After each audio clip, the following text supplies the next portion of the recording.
Construction of an electrolytic cell की बात करते हैं जी। यहाँ पर हम कोशिश करें कि जो हमारे पास इलेक्ट्रोलाइटिक सेल है उसको हम एक्सप्लेन करने की कोशिश करते हैं। अब कंस्ट्रक्शन का मतलब क्या है, बेसिकली बनाने की कोशिश करें कि बनता कैसे हमारे पास इलेक्ट्रोलाइटिक सेल। सबसे पहले हमें टॉप पे जी क्या नजर आ रही है, यहाँ पर स्टोरेज बैटरी लिखी हुई है।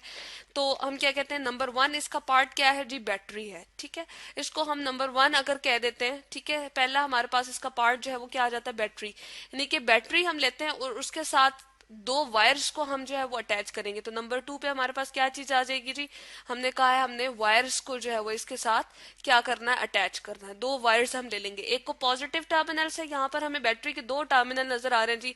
फर्स्ट वन हमारे पास ये है और सेकेंड वन ये है। एक पॉजिटिव टर्मिनल है और एक नेगेटिव टर्मिनल होता है बैटरी का। जैसे आम छोटे वाले सेल भी हम देखते हैं, उसके ऊपर एक साइड पे पॉजिटिव और एक साइड पे नेगेटिव लिखा होता है। और उसके बाद जी हमारे पास क्या है जी, एक हमें नजर आ रहा है ये मेटल की बनी हुई हमारे पास प्लाटिनम, जिसके लिए हमने यहाँ पर शुरू में लिखा हुआ है दो इलेक्ट्रोड होती हैं। एक का नाम देते हैं जी हम कैथोड। ठीक है, यहाँ पर हम ले आते हैं। सबसे पहले हमारे पास इस तरफ जो नजर आ रही है जी वो क्या है, कैथोड है।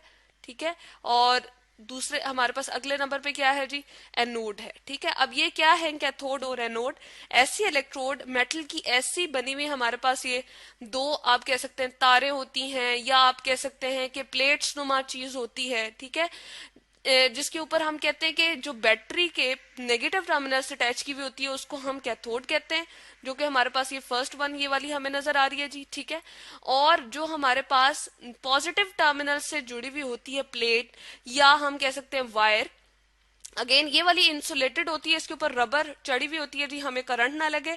और ये वाली जो सोल्यूशन के अंदर डिप होने जा रही है ये हमारे पास एज इट इज मेटल की बनी हुई वायर भी हो सकती हैं या फिर प्लेट्स भी हो सकती हैं। तो एनोड जो है वो हमारे पास जो पॉजिटिव टर्मिनल से बैटरी के जुड़े हुए उसको एनोड कहते हैं, और जो बैटरी के नेगेटिव टर्मिनल से जुड़ी हुई हो जी उसको हम कहते हैं कैथोड। ठीक है, अब नेगेटिव टर्मिनल से जो अटैच होती है उसके ऊपर नेगेटिव चार्ज होता है जी, और जो बैटरी के पॉजिटिव टर्मिनल से अटैच होती है उस पर पॉजिटिव चार्ज होता है।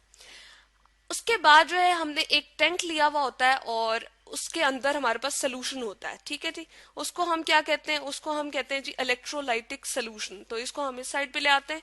ये जो हमें नीचे नजर आ रहा है जी ये क्या है, इसको अगर मैं इस तरह से रिप्रेजेंट कर दूं, चले हम इधर ले आते हैं। ये जो हमारे पास यूज हो रहा है इसको हम कहते हैं जी इलेक्ट्रोलाइटिक सोल्यूशन, इसके अंदर मौजूद है। ठीक है, तो अब हम क्या जानने की कोशिश कर रहे हैं, हम ये कह रहे हैं कि हमारे पास जो डिप्ट हुई हुई थी मेटल्स वो इस सोल्यूशन के अंदर जो है वो डिप हुई हुई है।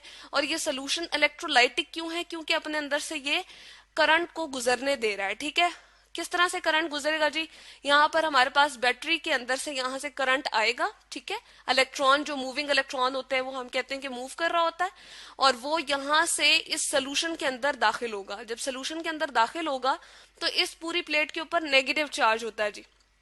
अब नेगेटिव चार्ज होता है तो हमारे पास वाटर भी यहाँ पर मौजूद है और सोडियम क्लोराइड भी मौजूद है। ये हम सोडियम क्लोराइड का एक्वस सोल्यूशन लेकर यहाँ पर यूज कर रहे हैं। तो ये जो इलेक्ट्रोलाइटिक सोल्यूशन है उसको हम क्या कह सकते हैं जी, वो हमारे पास सोडियम क्लोराइड का एक्वस सोल्यूशन है। ठीक है, तो ये मैंने इसको यहाँ पर लिख दिया। ठीक है, अब क्या होता है, सोडियम अपने आइंस में पॉजिटिव आइन और नेगेटिव आइन में कन्वर्ट हो जाता है। ठीक है, इसी तरह से हमारे पास जो वाटर होता है वो भी अपने आइन में टूट जाता है, यानी कि H प्लस और OH नेगेटिव में वो कन्वर्ट हो जाता है। अब ये क्या है जी, इस प्रोसेस को हम कहते हैं नॉन स्पॉन्टेनियस केमिकल रिएक्शन, यानी कि अपने आइंस में टूटना। और किस वजह से टूटना जी, करंट देने की वजह से टूटना। बार बार करंट देते रहेंगे तो ये प्रोसेस होगा, इसलिए हम कहते हैं non spontaneous chemical reaction. Spontaneous जो खुद ब खुद रिएक्शन होता है जी, ऑटोमेटिक रिएक्शन होता है।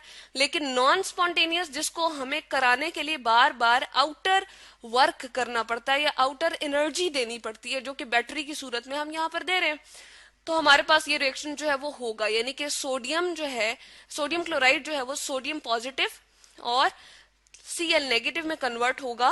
तो ये किस वजह से हो रहा है जी, जब हम करंट प्रोवाइड कर रहे हैं। इसी तरह से अगर हम वाटर की बात करते हैं जी, इधर मैं लिखती हूँ H2O था हमारे पास। ठीक है, दो H2O हमने लिए, यहाँ से दो इलेक्ट्रॉन तकरीबन आ रहे थे हमारे पास। लेट सपोज हम करते हैं कि दो इलेक्ट्रॉन आए और उन्होंने वाटर को दिए दो इलेक्ट्रॉन, वाटर ने एक्सेप्ट किए। ठीक है, और किस में कन्वर्ट हो जाएगा जी, ये हमारे पास OH नेगेटिव में, हाइड्रोक्सिल आयन में, यानी कि वाटर के बेसिकली दो पार्ट्स बन सकते हैं जी। यहाँ पर अगर मैं लिखूं H2O, तो ये इनिशियली H प्लस और OH नेगेटिव में कन्वर्ट हो सकता है जी। ठीक है, तो दो मॉलिक्यूल ले रहे हैं तो उसमें से दो H प्लस हमारे पास बनेंगे, और दो H प्लस जो है हमारे पास क्या करेंगे जी, इन दो इलेक्ट्रॉन को एक्सेप्ट करके, ये जो दो इलेक्ट्रॉन हमने दिखाए हैं, कन्वर्ट हो जाएंगे H और इसी तरह से एक और H के अंदर।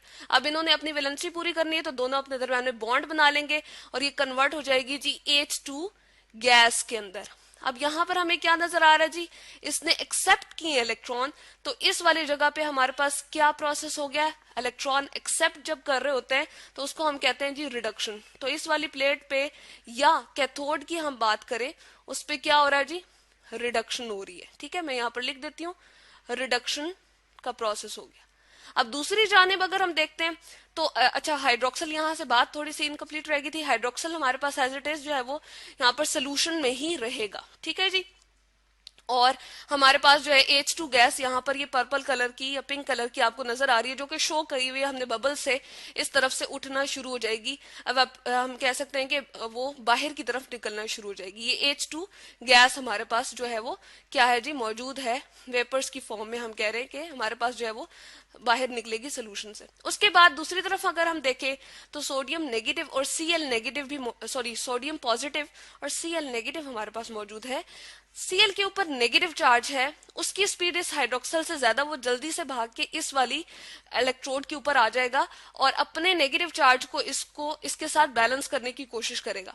वो नेगेटिव चार्ज ही या वो जो इलेक्ट्रॉन होंगे वो यहां से क्या होंगे जी, वो दे देगा और रिमूव कर देगा अपने अंदर से। दो Cl नेगेटिव इस तरफ आएंगे, ठीक है जी, और ये किस में कन्वर्ट हो जाएंगे, दो इलेक्ट्रॉन, यहां पर मैं शो करूंगी दो इलेक्ट्रॉन रिमूव कर रहा है।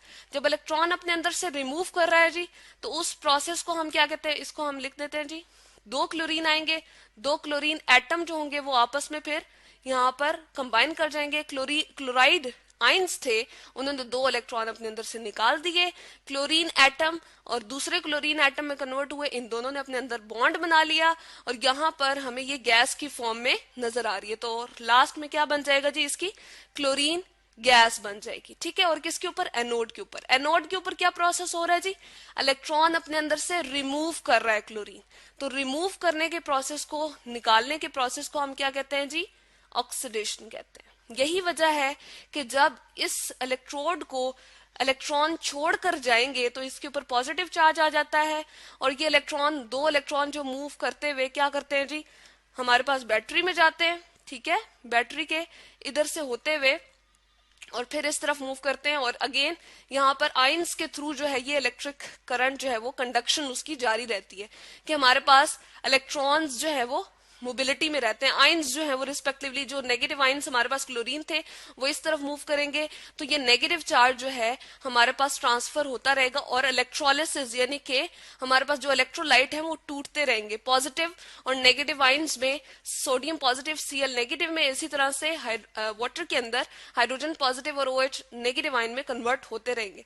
तो ये है जी हमारे पास कंस्ट्रक्शन ऑफ एन इलेक्ट्रोलाइट। सबसे पहले बैटरी होती है, उसके बाद वायर्स है हमारे पास, फिर कैथोड है जी जिसके ऊपर नेगेटिव चार्ज होता है, बैटरी के नेगेटिव टर्मिनल से अटैच है, और जो बैटरी के पॉजिटिव टर्मिनल से अटैच है उसको हम एनोड कहते हैं। एनोड पे हमेशा जी ऑक्सीडेशन होती है, ठीक है, यानी कि इलेक्ट्रॉन रिमूव करता है अपने अंदर से, और कैथोड जो है उसके ऊपर जो केमिकल्स मौजूद होते हैं वो इलेक्ट्रॉन को अपनी तरफ एक्सेप्ट करते हैं जी, ऐड करते हैं अपने अंदर। तो हम कहते हैं जी ये क्या है, हमारे पास रिडक्शन का प्रोसेस है, और ये क्या है जी, हमारे पास ऑक्सीडेशन का प्रोसेस है। तो ये एनोड और कैथोड पे रिस्पेक्टिवली हमारे पास ऑक्सीडेशन और रिडक्शन के प्रोसेस हो रहे होते हैं जी। इसी को हम कहते हैं construction of an electrolytic cell.